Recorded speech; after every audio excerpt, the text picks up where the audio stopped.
जब 1.5 साल पहले अवामी तहरीक का झंडा लेकर दोबारा निकले फील्ड के अंदर, तो हमें तवक्को से ज़्यादा रेस्पॉन्स मिला, रिजल्ट मिला। उसके पीछे एक हिकमत है, उसकी एक रीज़न है। मैं सब अब आपके भी चूँकि नाम नहीं जानता, लेकिन चेहरा शनासाई मुझे सबसे है, तो मैं सबको जनाब आपको वेलकम कहूँगा, शुक्रिया भी अदा करूँगा कि आपने ये तकरीब बज़म सजाई। हाजी साहब आपका भी, आपका सर। लेकिन यह है कि मुझे चेहरा शनासाई है। मैं सिर्फ अपना मुकदमा आपके सामने रखना चाहता हूँ, और वो ये कि कुछ जमातें होती हैं जो इक़्तिदार के लिए लड़ती हैं।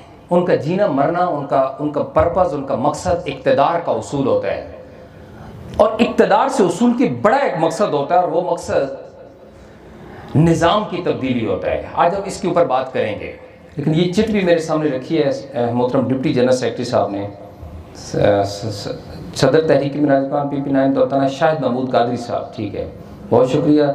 और स्पेशली सदर यूथ लीग राजा मोहम्मद नासिर साहब, और नायब सदर पैड चौधरी जावेद साहब, नाज़िम टीम क्यू UC दौलताना वसीम मुग़ल साहब, और बुज़ुर्ग रहनुमा अवामी तहरीक PP9 दौलताना, सबका शुक्रिया जी, सबको मुबारकबाद कि आज जो कन्वेंशन हम कर रहे हैं, इस कन्वेंशन के रिजल्ट्स आपको अभी कुछ टाइम के बाद नजर आएंगे इंशाल्लाह। क्योंकि हमारी बेस शुरू से, याद रख लें, क्वांटिटी पे नहीं क्वालिटी पे रही है। हमारे पास जो वर्कर है वो क्वालिटी वर्कर है, नजरियाती वर्कर है। डॉक्टर साहब ने, कायदे तहरीक ने शुरू से जो ट्रेनिंग और तरबियत की है वो अपने वर्कर की है, और उसको नजरियाती वर्कर बनाया है। और ये क्वालिटी वर्कर इतना पावरफुल होता है कि ये जब चाहता है तो 2 दफा हमने इस निज़ाम रियासत की गर्दन, जो जुल्म का निज़ाम था, करप्शन का निज़ाम था, उसकी गर्दन के ऊपर पांव रख लिया था। आपको याद होगा 2013 और 2014। मोहतरम सैयद ज़कीर हैदर साहब, शाह साहब, सर शुक्रिया, आपका मैं नाम नहीं ले सका, आप स्पेशल आपने अपना कीमती वक्त निकाला। आज आपकी भी बहुत मसरूफियात होंगी, आप तशरीफ़ रखते हैं, बहुत शुक्रिया, थैंक यू वेरी मच। 2 दफ़ा हमने इस करप्ट निज़ाम की गर्दन के ऊपर पाँव रखा था, और इस करप्ट निज़ाम की सांसें रुक गई थी, और ये सारे करप्ट एलीट क्लास बैठकर डॉक्टर ताहिरुल कादरी के अगले ऐलान का इंतज़ार करते होते थे। ये बात आपको याद होगी। ये सब कैसे मुमकिन हुआ? क्वालिटी और नजरियाती वर्कर की वजह से पॉसिबल हुआ। और अल्लाह का शुक्र है कि हमारे पास वो वर्कर है कि जब चाहे एक तारीख रकम कर सकता है। ये हमारी तारीख है। लेकिन दोस्तों, इक़्तिदार का उसूल ये छोटा गोल होता है, निज़ाम की तब्दीली एक बड़ी मंजिल होती है। अगर सिर्फ हमारा मकसद इक़्तिदार का उसूल होता तो आपको अच्छी तरीके से याद होगा, आप सारे पुराने तहरीक के दोस्त बैठे, और जो तहरीक से नहीं भी है उनको भी ये बात, हजारों लोगों तक जब ये मैसेज सोशल मीडिया के जरिए पहुंचेगा, तो उन सबको मैं एक बात याद कराना चाहता हूं कि जब पाकिस्तान अवामी तहरीक बनी भी नहीं थी 89 में, उससे पहले जब जनरल ज़िया-उल हक एक डिक्टेटर इस कौम के ऊपर मुसल्लत हुआ था, तो उसने भी डॉक्टर ताहिरुल कादरी को वजारत मज़हबी उमूर की ऑफर की थी, और ये बात ऑन द रिकॉर्ड है और आप सबको याद होगी। अवामी तहरीक से पहले भी इक़्तिदार का हिस्सा देने के लिए वो तैयार थे, और वो कहते थे आए आप इसका हिस्सा बन जाएं। लेकिन हमारा मकसद इक़्तिदार का उसूल नहीं था, क्योंकि हमें पता था कि वजारत तो मिल जाएगी, झंडे वाली गाड़ियां भी मिल जाएंगी, लेकिन उससे हम कुछ परफॉर्म नहीं कर सकेंगे, निज़ाम तब्दील नहीं कर सकेंगे। लिहाजा हमने उस इक़्तिदार की ठोकर मार दी थी।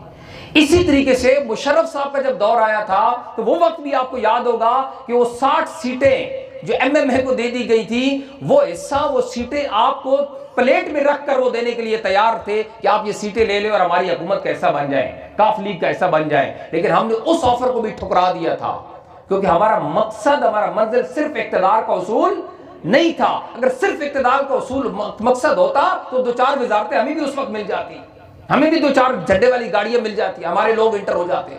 लेकिन नहीं, हमारा उससे बहुत बड़ा मकसद था। मैं उस पर आ रहा हूं।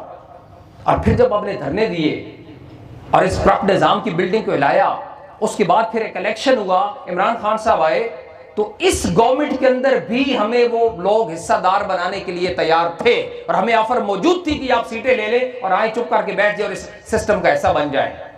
अगर इक़्तिदार का मकसद सिर्फ होता उसूल, इक़्तिदार का उसूल मकसद होता, तो हम 2-4 सीटें ले लेते, 1-2 वजारतें भी मिल जाती, और आज उसके झंडे उठा के फिर रहे होते।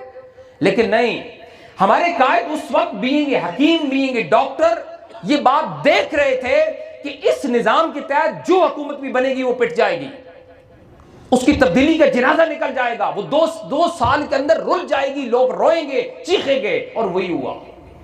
डॉक्टर साहब की आप आखिरी प्रेस कॉन्फ्रेंस उठा के सुन लें, जब कनाडा जाने से पहले आपने बोला था कि मेरी बात ये मोटे मार्कर से लिख लें कि ये जो लोग आज पूरी कौम ट्रक की बत्ती के पीछे जा रही है और वो समझ रही है इस इलेक्शन के नतीजे में तब्दीली आने वाली है, सिर्फ 2 साल गुजरने दें, वो लोग रोएंगे, उनको कहीं तब्दीली नजर नहीं आएगी। और वही हुआ। इमरान खान ने अपनी आइडियोलॉजी के ऊपर कंप्रोमाइज कर लिया। उसकी 22 साल की स्ट्रगल थी इस निजाम करप्शन के खिलाफ, इंसाफ के क़याम के निजाम के लिए 22 साल की स्ट्रगल थी। लेकिन जब उसको इक़्तिदार नजर आया तो उसने वही पुरानी पार्टियों की चोर और लुटेरे, जिससे पिटे लीड फ्यूडल लॉर्ड्स और इलेक्टिबल्स को अपनी पार्टी में लेकर एक हुकूमत बनाने के ऊपर उसने समझौता कर लिया और वो हुकूमत के अंदर आ गया। अपनी नजरियाती वर्कर की बुनियाद पर नहीं। नजरियाती वर्कर तो बेचारा आज भी रो रहा है, वो तो हर जगह उसके यही हाल, हर जगह वहां पर जो इलेक्टिबल्स ऊपर मुसल्लत हो गए थे उन्होंने अपने लोगों को पार्टी में लाके बिठा दिया, वो तो रो रहे हैं। लेकिन उसने पाकिस्तान की वो 400 फ्यूडल लॉर्ड्स की घराने, वो बड़े बड़े कैपिटलिस्ट जो हर इलेक्शन को मैनिपुलेट करते हैं, उनको अपनी पार्टी में लेकर हुकूमत बना ली। हम उसका हिस्सा नहीं बने क्योंकि हमें पता था कि इस निजाम की बुनियाद के ऊपर जो इमारत बनेगी वो इमारत कभी भी पायदार नहीं हो सकती। उसकी लाइफ 2 से 3 साल होती है और उसके बाद वो गिर जाएगी। और वही हुआ। आज देख ले पूरे मुल्क के अंदर इमरान खान की सबसे बड़ी नालायकी ये है कि आज लोग दोबारा गली मोहल्लों के अंदर आप जाएं, बातें करते हुए आपको नजर आएंगे, यार इससे तो पहले वाले अच्छे थे, इससे तो वो नून लीग अच्छी थी, वो हमें कम से कम ये तो मिल जाता था। यानी इमरान खान ने दोबारा उन करप्ट चोर और लुटेरों को, लोगों को बेहतर, लोगों के जहनों के अंदर डाल दिया कि वो इससे बेहतर थे। उसकी ये नालायकी, और उसकी नालायकी सबसे बड़ी कि निजाम रास्ता ही नहीं देता दोस्तों, ये निजाम रास्ता नहीं देता। तो पाकिस्तान अवामी तहरीक ने अपनी जिम्मेदारी अदा करते हुए कि चूंकि एक हम ही तो हैं जो इस निजाम की तब्दीली की बात करते हैं, एक हम ही है, तो हम ही तो हैं जिसके पास इस मुल्क को तरक्की देने का मुतबादिल निजाम है। अगर हम भी घर बैठ जाएंगे तो फिर इस कौम का होप कौन होगा, उम्मीद कौन दिलाएगा, इस कौम को अपनी मंजिल तक कौन पहुंचाएगा। लिहाजा हमने अपनी जिम्मेदारी अदा करते हुए पाकिस्तान अवामी तहरीक का झंडा लिया और मैदान में निकल पड़े। और उसका हमें रिजल्ट क्या मिला मैं आपको बता रहा हूं। शुमाली पंजाब, सेंट्रल पंजाब, जनूबी पंजाब, अल्लाह का शुक्र है कि हमारी तवक्को से भी ज्यादा रेस्पॉन्स हमें मिल रहा है। हम हर जगह गए, हमने बलदियाती कन्वेंशन हम कर रहे हैं, हम लोगों को मिल रहे हैं, हमारे साथ लोग शामिल हो रहे हैं। क्यों कि इस वक्त दोस्तों पॉलिटिक्स बड़ी गर्म हो चुकी है। दोबारा एक बड़ा फैसला कुन मोड़ आने वाला है। बलदियाती इलेक्शन तो कब होंगे अभी उसकी डेट नहीं, होंगे भी या नहीं होंगे, ये टिक भी पाएंगे या नहीं टिक पाएंगे, ये तो वक्त बताएगा।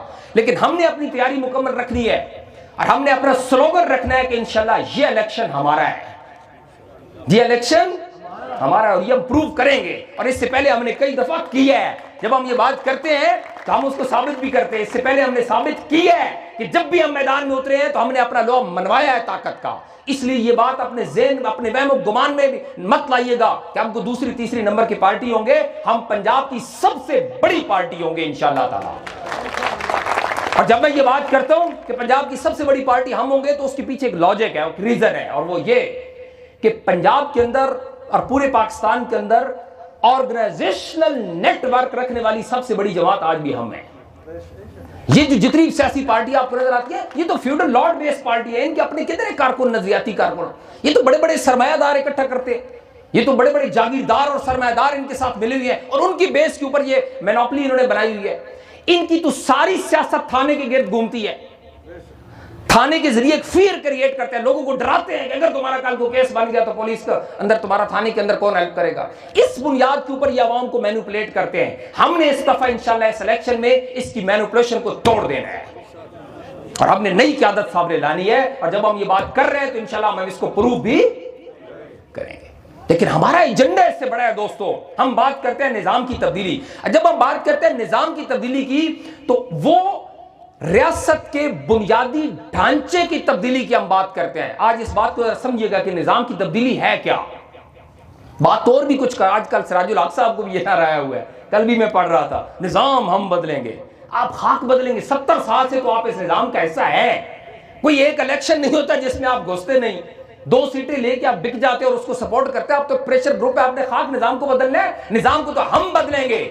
इस निजाम की तब्दीली के नारे के मैन्युफैक्चर भी हम है, इसके फ्रेंचाइजर भी हम है, इसके प्रोड्यूसर भी हम है और इसको इंप्लीमेंट भी हम ही करेंगे इंशाल्लाह ताला। ये नारा कोई नहीं चोरी कर सकता। निजाम बदला जाएगा,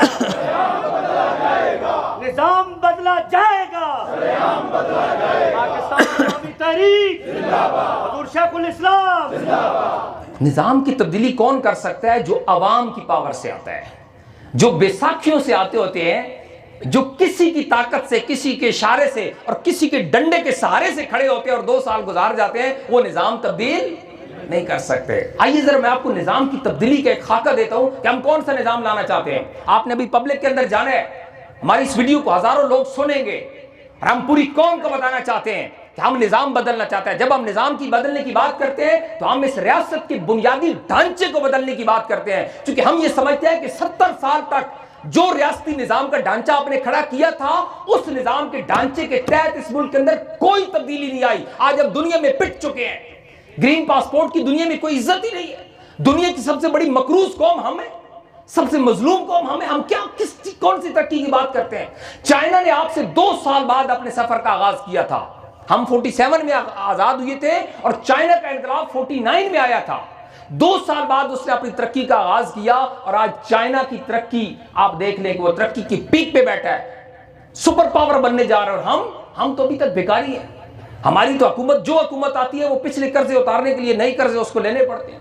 ये साहब भी जब आए थे तो उन्होंने बड़े दावे किए थे, मैं किसी से कुछ नहीं लूंगा, IMF से भीख नहीं मांगूंगा, अपने मुसलमान मुल्कों से ले लूंगा, उनसे नहीं लूंगा। सबसे पहले सऊदीया से लिया, पेट नहीं भरा।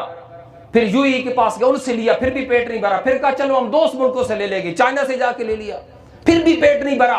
फिर IMF के सामने भी घुटने टेकने पड़े, उनसे भी ले लिया। और उस सारे जुल्म के बावजूद कि इतना बड़ा, तारीख का सबसे बड़ा कर्जा इस हुकूमत ने लिया है दोस्तों, ये बात ऑन द रिकॉर्ड है। इस सारे जुल्म के बावजूद भी अवाम के ऊपर भी टैक्सेस की भरमार कर दी, क्योंकि उनका पेट फिर भी नहीं भरा। और आज महंगाई अपने उरूज पर है। आज अवाम रो रही है क्योंकि टैक्सेस की भरमार हो गई, चीजें महंगी हो गई। तो लिहाजा निजाम, इस सियासत के निजाम, बुनियादी ढांचे को तब्दील करना जरूरी है आज।